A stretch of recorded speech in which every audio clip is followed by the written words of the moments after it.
Your first protocol is figuring out who your designs are for, boys or girls, and which age bracket they may fit into, 12 and under, 13 to 24, or 25 and over. This all depends on where your strengths lie and what opportunities you've discovered for yourself. And with that, newcomers to selling designs generally fall into one of the following three types. The artsy type. They want to draw what they want to draw, and hope someone will find what they're doing interesting enough to buy. The desperate type. They can't necessarily draw or even care about designs, they just need money. These types tend to use public domain images in a chuck everything at the wall kind of fashion.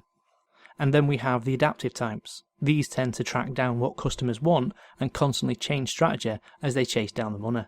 If you stick around long enough, you'll learn you need the talent of the artsy type, the frequency of output like the desperate type, and the focus on what customers want like the adaptive type. Whoever you've decided to target and whatever type of designer you are will help you refine what type of designs you sell. But I can't overstate this enough. Swim in the market.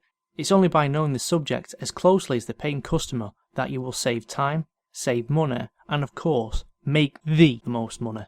To keep yourself balanced, if you get lost, ask yourself these three questions.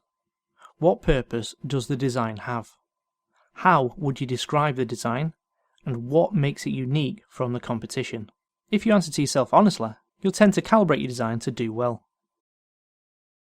Keywords are used to find your designs in the first place, and it's why, as part of the designing process, you should answer, how would you describe the design?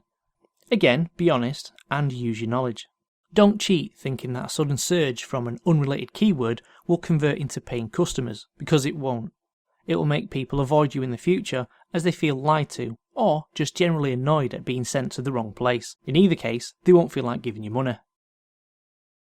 You have your customers targeted, you've done your designs, you have all the keywords you're going to use in the title of the item, in the description, and in the search terms. Now to choose a storefront. There are lots of companies that offer print-on-demand services, where you upload your design and if someone buys the shirt, they make and ship it, and send you a percentage of the sale. But largely, there are only three who will give you anything close to a return on your time and effort. Spreadshirt, the smallest of the three, and has a set amount they permit you to earn from your own designs. They've started advertising on Amazon in an attempt to not disappear. Because of the earning limit and other factors that I won't go into to save time, I would only recommend you try them if you're desperate.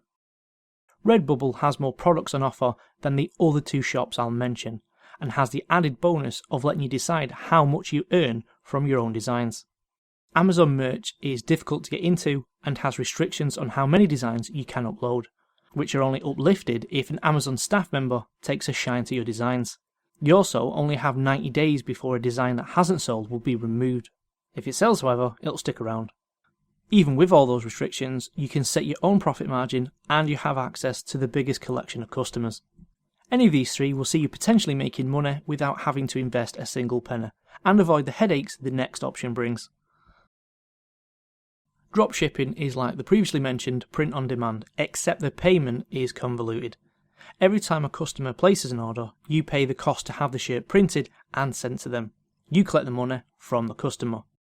Now the customer is none the wiser, as they would make their way to your store and make a purchase, then receive their shirt as normal.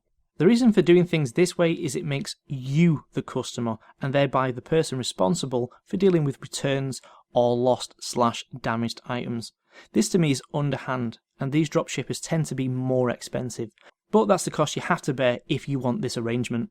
The upside is you don't have the negativity that may surround print-on-demand sites, and you can brand the shirts and packaging with your own logos. This option is for those who can sell high-value designs and want more control. Whether you choose dropshipping or print-on-demand, consistency is vital. Make sure your designs are consistently aimed at the audience you've chosen. Make sure you answer the 3 design questions honestly, consistently. Make sure you are consistently updating your knowledge in the area you've chosen. Make sure your storefront is consistent with the designs you sell. No point in having your motorbike shirt buying customers have to dig through your random edition of unicorn stickers. Add new designs consistently and treat others the way you would like to be treated. And with that, I'd like to ask you to place a like on the video and subscribe if you haven't already.